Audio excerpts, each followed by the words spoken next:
aim of this workshop is to consolidate the draft regulation, which we are all going to look at this week. All the relevant MDAs that deals with security and transport. So it's my honor to welcome you to this workshop, and I encourage us all. It's a national document we are developing.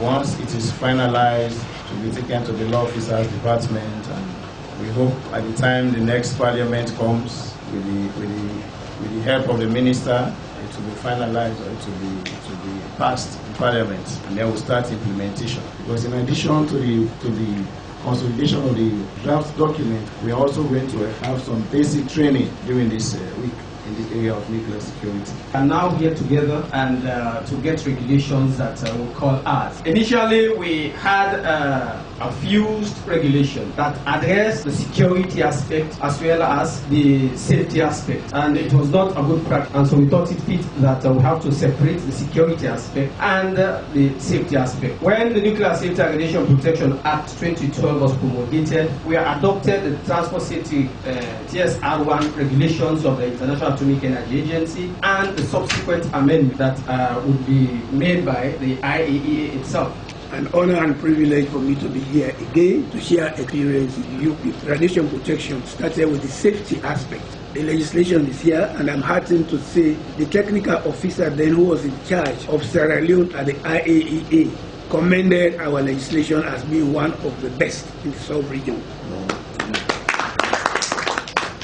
But as I have often told you, the legislation without regulation is nothing. The law, that's the legislation, cannot bite if you don't have regulations. The regulations give it teeth to bite, and that is why we are here. We had public and environmental protection. That was one TSA. While we joined the IAEA, there was no academic qualification. I have over 20-30 certificates, but they were not academic. They give you a participation certificate. For that reason, the IAEA brought in the education and training component. Then, of course, we are now here for transport. That was also another TSA. We are here on the behalf of the IAEA and the IAEA management.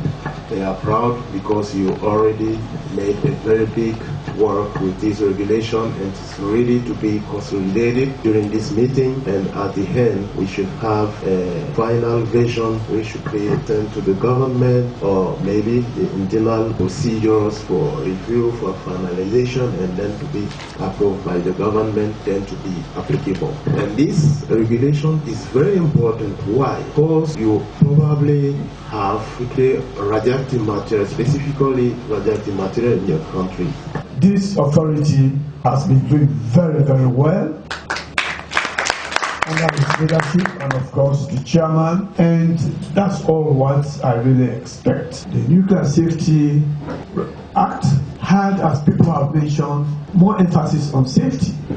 And in fact, the 2022 Act specifically outlined safety separately and security.